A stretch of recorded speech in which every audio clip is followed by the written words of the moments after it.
The Bigfoot Murders. It was a short time later. The Misfits were packed into Paige's car on their way to Wildwood. Paige was driving. She turned and answered a question from Tygar. My weakness? Well, I gotta admit, I do like making up bad puns. Let's hear one. Paige thought for a moment. The past, the present, and the future walk into a bar. It was tense.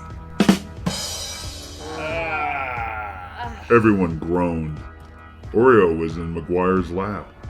He sat up, sticking his butt in Maguire's face. Can you please do something about this freaking dog? My face is literally inches from the stinking cornhole. Where else is he supposed to sit?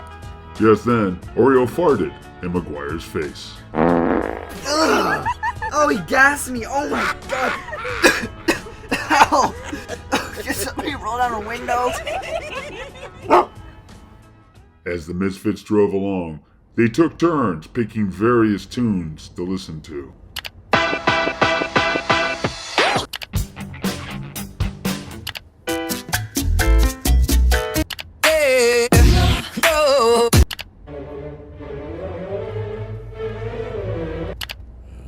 When it was Jassi's turn, she put on a strange-sounding guttural singing track. Maguire made a face. What in the actual fuck is this? Mongolian throat singing. I find it very soothing. Sounds like Jabba the Hutt trying to cough up a hairball. I'm canceling it. Maguire reached out for Paige's cell phone to change the tune, but Oreo growled at him. Maguire pulled his hand back. Ah, chill, Holmes. It's a banger. Everyone nodded in agreement. Maguire scoffed. But after a few moments, he started to get into the groove. As the Mongolian throat singing continued, the car passed a large billboard welcoming visitors to Wildwood. The billboard featured a picturesque view of the town, but vandals had to face the billboard.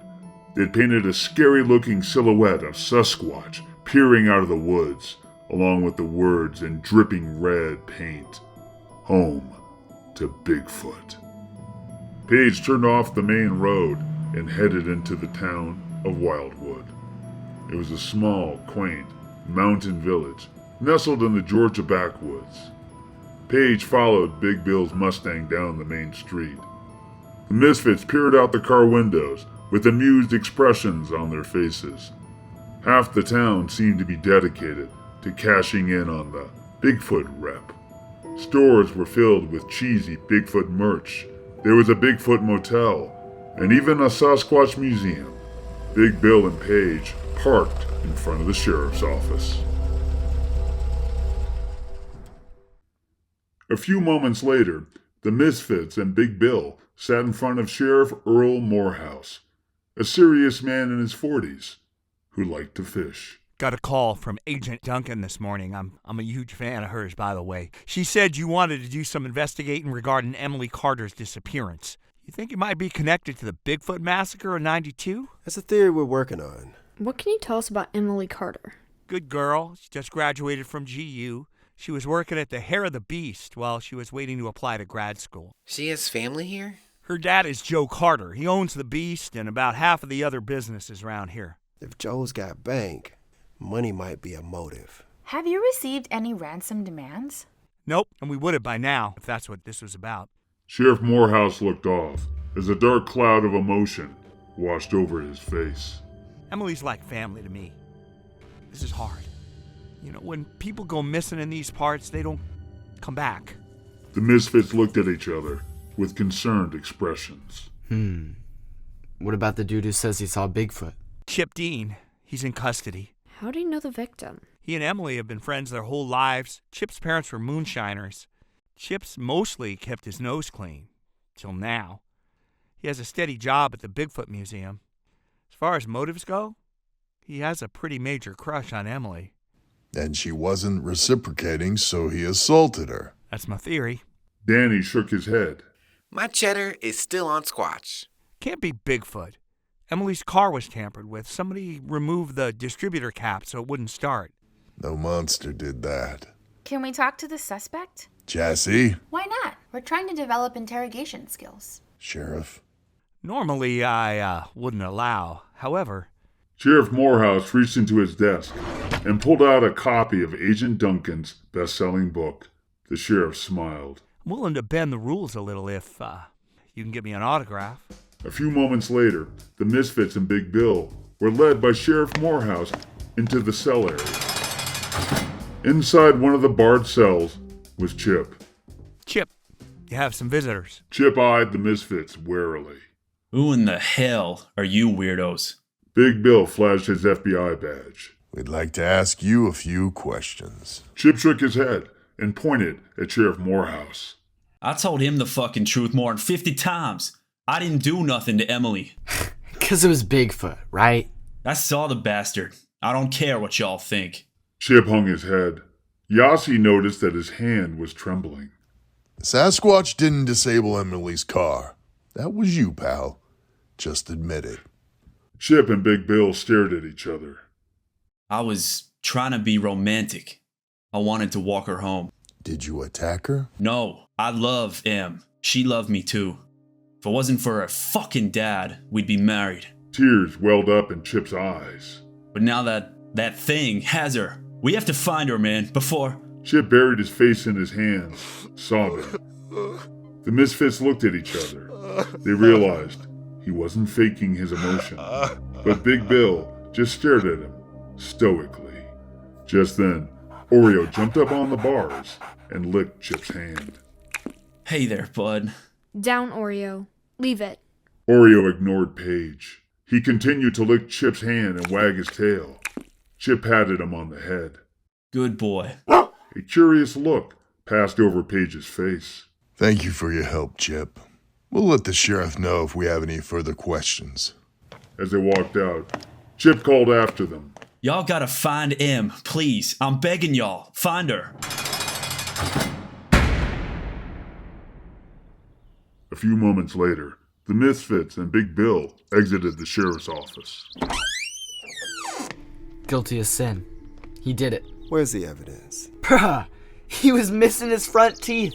He looked like the banjo kid from Deliverance all grown up. Appearances aren't facts. The others nodded in agreement. Did you see how Oreo reacted to him? He's trained to sense emotions. He went to Chip to comfort him. I think he's in real pain. Bullshit. That mutt's a terrible judge of character. He growls at me all the time. Exactly. Maguire made a face. I agree. Chip may be Delulu, but his feelings are genuine. He's truly terrified that Emily's in danger. And if that's legit...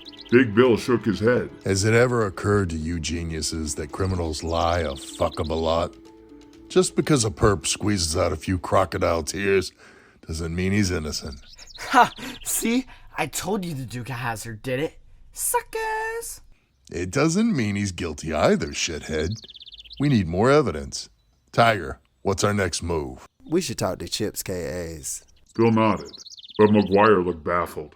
He mouthed, KAs? Known associates. Yeah, I knew that. Big Bill pointed to the nearby Bigfoot Museum. Jassi and Danny hit the museum where Chip works. Bill turned and pointed at the hair of the beast. The rest of us will cover his favorite watering hole. A bar? I love you, man. Moments later, Paige, Tygar, Maguire, and Big Bill strolled over to the entrance of the Hair of the Beast bar. They paused a moment and stared at a 10-foot-tall carved wooden statue of Bigfoot, which stood at the entrance. It looked very real and intimidating. Now that looks like a killer. Oreo didn't look too impressed. He lifted his leg and peed on the statue. The Misfits and Bill entered the bar. There was a decent-sized crowd inside. As the Misfits walked in, a local drunk, Jeb Crenshaw, pointed at Oreo and shouted out, Hey, no pets! Paige bent down and caressed Oreo's neck. This is a licensed service animal. He's allowed in all public establishments. Well, if he shits on the floor, you're mopping it. Jeb and his cronies laughed. From behind the bar, a bear of a man, Walter Hill, shook his head. Never mind that fool. Have a seat. The waitress will be right over. Big Bill showed him his FBI ID. We're not hungry. We're here to ask a few questions about Emily Carter's disappearance. A hush fell over the room. A man at the bar turned around. He was holding a stack of flyers that read, "Have you seen her?" with Emily's picture on it. That's my daughter you're talking about, mister. Meanwhile, across the street, the other Misfits went into the Bigfoot Museum.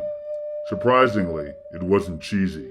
The museum was making a serious attempt to present the story of Sasquatch from the Native American perspective. Danny and Jassi were talking to the owners, a Native American couple, Philip Longtree and his wife, Yona. I'm Philip Longtree, and this is my better half, Yona. It's nice to meet you both. I'm Jassi, and this is Danny. We're student FBI trainees. What can we help you with? What can you tell me about Chip Dean? At that moment, back in the bar, Joe Carter answered Bill's same question. He's a fucking low-life drug addict. His whole rotten family's a pack of moonshiners and meth cooks. Back in the museum, however, the Longtrees had a different perspective. Chip's a good guy. Hard worker, always on time, great with the customers. Yona showed Danny and Jassi a picture of Chip and Emily hanging out at the museum together. They make a nice couple, don't they? Too bad our old man's such a dick. He thought Chip wasn't good enough for her. Back in the bar, Joe continued his rant. He's always been obsessed with Emily. He was stalking her. I begged Emily to stay the hell away from him, but she wouldn't listen. That dirtbag kidnapped her. I'm sure of it. You need to find my daughter. We'll do everything we can, sir. Nearby, Maguire drank a beer as Paige talked to Walter the bartender about Bigfoot. Well, I seen him. Once. Why do you think that statue out there looks so detailed? What else can you tell us about Bigfoot? Back in the museum, Yona was answering the same question. The correct term is Sasquatch, or Sasquatch. The name comes from the Salish people. He's both shadow and flesh, a magical spirit of the forest. Back in the bar, the Misfits interviewed a variety of patrons who had Bigfoot encounters. The first was Suzanne, a bleached blonde wearing a tight leather jacket. I mean, it was crazy. It was literally 12 feet high. Next came Clyde, a dude with a mullet. The scent. It was like the smell of death in the air. And then I heard it call out. It sounded like the howl of a demon owl. Next, Kerney, a hippie guy, wearing a tie-dyed shirt chimed in. Step by step, it came towards me, and then we laid down in the moonlight and made sweet love. Oh, yeah. Paige looked at Tygar and Maguire and made the ick face. Back in the museum, Jassi and Danny listened as Philip Longtree gestured to a Native American picture of Sasquatch on the wall. They are powerful creatures. Their sacred duty is to guard the woods and keep all things in balance. Our people, the Cherokee, have lived side by side with Sasquatch for hundreds of years. We respect them as our teachers and elders. Jassi asked Yana one final question. So you think Chip is innocent? I know he is. I'll tell you something else. Sasquatch didn't kill those people back in '92. It's all hype. Yana and Philip gestured out the window at the cheesy stores along Main Street. The modern world is out of balance. We don't know how to coexist with nature anymore. The unknown is too much for most people to handle. They either want to run away in terror or make a cheap buck off it. That's why we started the museum, to educate. Yana thought for a moment. She looked at Danny and Jassi. Something is out there. It's not Sasquatch or Chip, but it's something dark and hungry. And now it has Emily. Jassi and Danny looked at each other, concerned. A short time later, the Misfits and Big Bill had gathered together outside of Emily's cabin. They were investigating the site where she had been abducted. Okay, people, this is where Emily was taken. We're going to do a detailed search looking for any trace of evidence that might have been missed. The Misfits started to look around. Jassi and Paige moved carefully, trying not to overlook or disturb anything.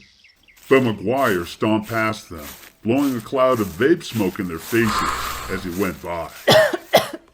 We're looking for small things. Blood droplets, an impression in the soil, a fiber, a hair. Tygar, Danny, do a perimeter search of the woods, but don't wander off too far. On it. Tygar and Danny moved off, but unseen by them and everyone else, someone was watching them all. They were peering out through the bushes from a hidden vantage point up the hill. Just then, Bill's phone rang. He looked at the caller ID. It was Agent Isabel Duncan. Bill answered.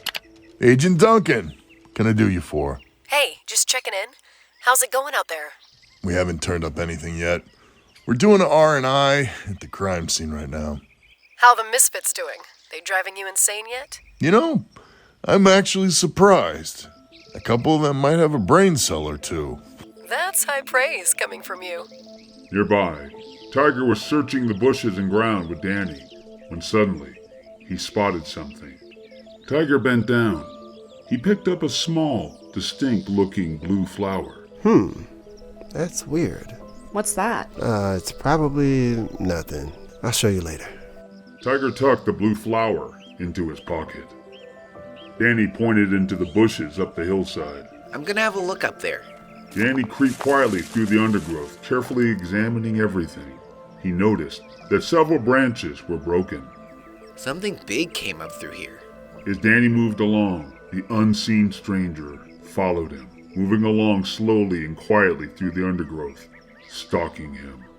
Suddenly, Danny looked up and stopped dead in his tracks. Holy shit! He saw something that had made his jaw drop. Danny started whistling loudly. Everyone stopped what they were doing. That's Danny. Come on. Paige and Jassi headed towards Danny. Hold on, Isabel. Something's happening. I'll call you back. Everyone rushed over to where Danny was. He was standing in the bushes, staring down at the ground. What is it? You found something? Yeah, you could say that.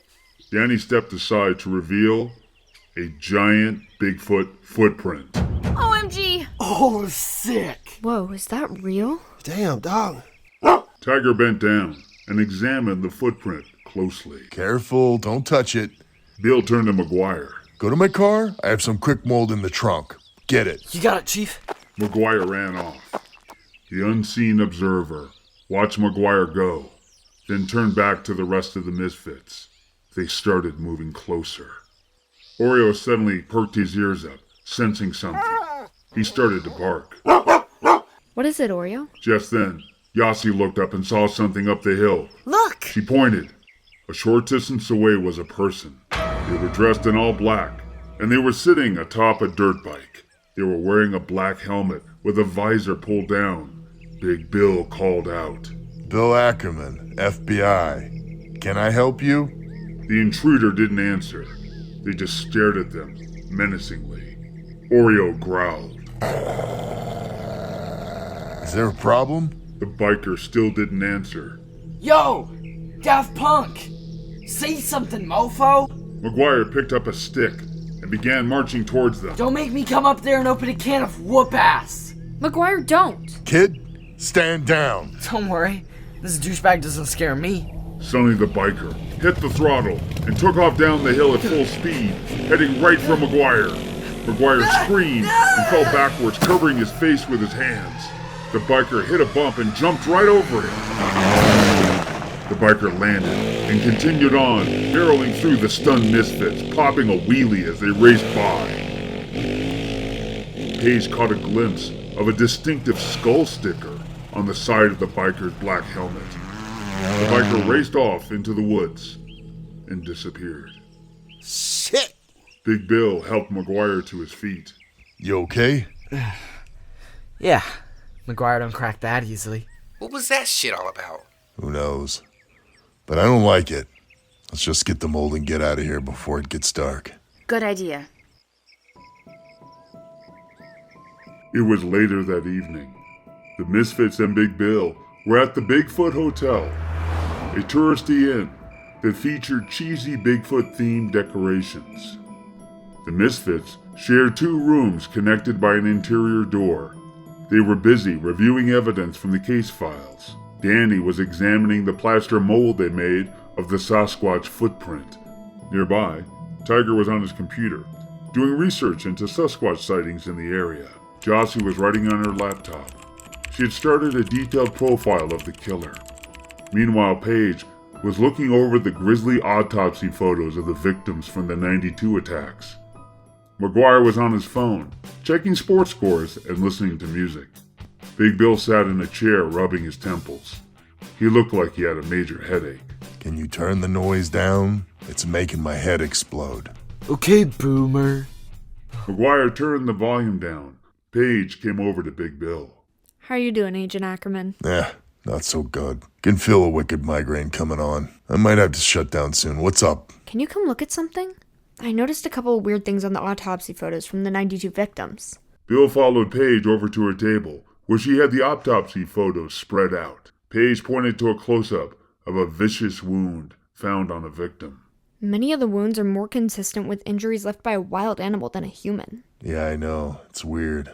Best theory I ever came up with was a predator gets to the bodies before they were discovered. Or maybe it's Bigfoot, bruh. The mofo must have ripped those poor fools to shreds with its bare hands. Anyway, the other strange thing I noticed is these marks. Paige pointed to close-up photos of the female victim's wrists and ankles. There were several bruises on them. Only the female victim, Amanda, has them. They're small bruises around the wrist and the ankle areas.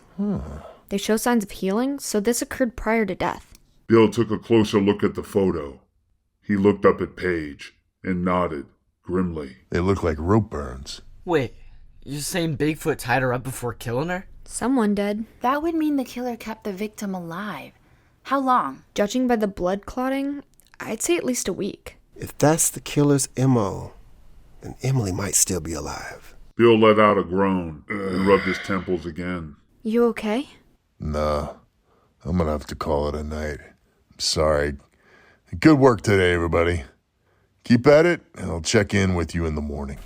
Bill headed to the door. Night, Boomer. And left. Bill exited the Misfits' room and started walking along the tier towards his own. As he made his way back to his room, he didn't realize that he was being watched through binoculars.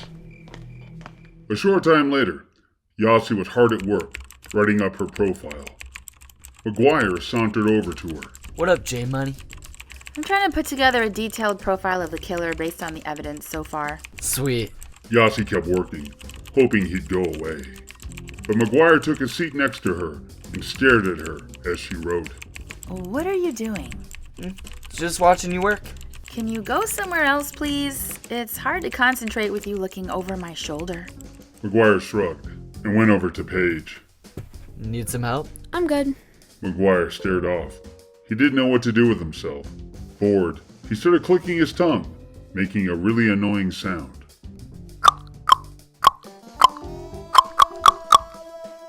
Stop. I know it's hard, but can you stop being so annoying? Sorry. I don't know what else to do with myself. You could try investigating something. Like what? You selfish pricks shut me out of everything. Ugh, it's not our fault you're useless. Ouch. Oh, that's cold. I'm just being honest. Why are you even here, Maguire? You have no area of expertise, no discernible skill of any kind. You're dead wrong, Missy. I've got skills. Just haven't figured out what they are yet. Jassi rolled her eyes. Paige shook her head. Tygar sighed. Come over here, dog. You can give me a hand with this. Maguire stuck his tongue out at Jassi and sauntered over to Tygar. Tygar had a map of Georgia spread out on the bed. He was putting marks down where every Bigfoot sighting had occurred. Maguire noticed that sitting next to the map was a blue flower. It was the one that Tygar had found at the crime scene. What's up with the flower, bro? This evidence too? Tygar picked up the blue flower and looked it over. It's an eastern blue stars, also known as Amsonia tabernaemontana. I found it near the footprint. They're pretty common in the upper northwest where I grew up. Thing is, they don't grow in Georgia. So what's it doing here? Beats the fuck out of me. Nearby, Danny was comparing the plaster mold of the Sasquatch footprint with the one from the photos. Suddenly, a light bulb went off in his head. Shit. Guys, come over here. I found something. Danny held up the plaster mold of the Sasquatch footprint. This is not a freaking Squatch footprint. It's a fake. Everyone looked at each other, shocked. How do you know? Danny pointed to a small but distinct indentation mark on the bottom of the foot. You see the little marks here? Danny held up a photo of the Sasquatch plaster mold found at the site of the 92 attack. That same pinch mark is visible on the footprint taken back in 92. So? It just means the same creature attacked twice. Doesn't track. It's been almost 30 years. If a living creature made both these prints, the foot would show obvious signs of aging. But it's a perfect match. Someone must have faked both prints with the same mold. Bet. Whoever's responsible for the 92 massacre is also behind Emily's abduction. Wait, what? You're saying that redneck loser Chip killed all those people back in 92 too? No, dummy. He was only 1 year old back then. This proves he didn't do it. God damn, I knew it! I told you boneheads that gas-huffing hillbilly was innocent. We have to tell the sheriff. Everyone nodded. Senator Maguire looked excited. Of course, that's it! He rushed over to the door. Where are you going? Did you figure something out? Oh yes, it just hit me. I'll be right back. He rushed out the door. The others looked at each other, wondering what the hell was going on. A short time later, the Misfits were all working away, but they looked exhausted. Jassi banged her head up against her computer. Ugh, I'm hitting a wall. Me too. Just then, the door flew open. Maguire had returned. He entered the room, smiling like the Cheshire cat. I'm back, peeps, and look what Daddy brought ya. Ta-da! Maguire pulled 2 six-packs of beer from behind his back. He went over to Paige and closed her computer and handed her a beer. He did the same with the others. See, I figured out what at least one of my special talents is. I'm the straw that stirs the drink around here. And as the straw, I decided that we need a R&R break to clear our noggins. Thank you, but I don't drink. You don't have to, J-Money. Just go with the flow. Chill. Danny shook his head. I'm in the zone, dude. I can't stop. Maguire held up a joint. Danny's expression changed. You know what? Maybe it would be a good idea to hit pause for a while. A short time later, the Misfits were all chilling together in the hotel room. Tygar sipped a beer, while Maguire, Danny, and Paige passed around the doobie. Paige was entertaining everyone with another bad pun. What do you call a wife of a hippie? A Mississippi. Wait, I got one. I asked a Frenchman if he played video games. He said, oui. Maguire looked at Jassi, noticing that her beer was unopened. Wow, you're really pounding that brisky right there, Miss Wild Thing. One of us has to be the straight one, right? Don't let Slack Food throw shade on you, Jassi. You just be you, girl. And you all be you as well. Jassi lifted her unopened beer. The others lifted their beers too. Cheers! Cheers! Cheers! So, Paige, not to put you on the spot or anything, but I gotta ask, what's up with Oreo? Yeah, what gives? You never had that pooch back in high school. You know, I really don't like to talk about it. That's cool. It's none of our business. I was just curious, you know? Paige stared off, thinking for a moment. You know what? Fuck it. It helps to get it out. There was an incident. It happened freshman year. I was sexually assaulted. Oh no. I'm so sorry to hear that. Damn. Oh, I didn't know. So sorry. Jassi rubbed her shoulder. Paige took a deep breath. It happened when I was coming home from class. I was never able to identify them. After that, it was really hard for me to go back to class and deal with the stress of being around people. Finally, my trauma therapist suggested I get a support dog, and that changed everything. Paige patted Oreo on the back. O-Dog has been my wingman ever since. I don't know where I'd be without him. Paige hugged Oreo. He licked her face. It took a lot of courage for you to share that with us. Mad respect. Word. You are such a strong, brilliant, amazing person, Paige.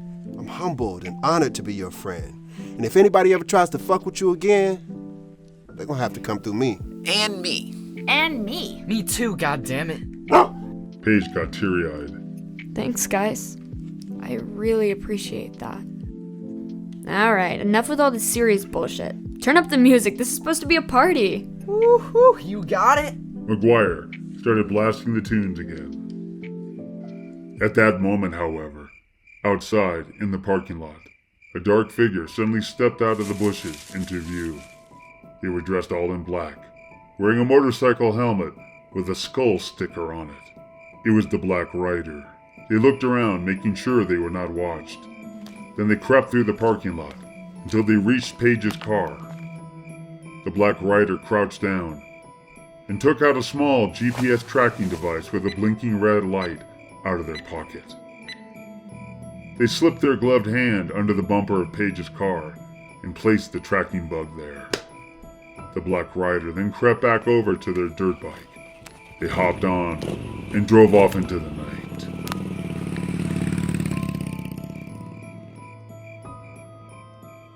End of Chapter 2. Stay tuned for the next episode of The Bigfoot Murders.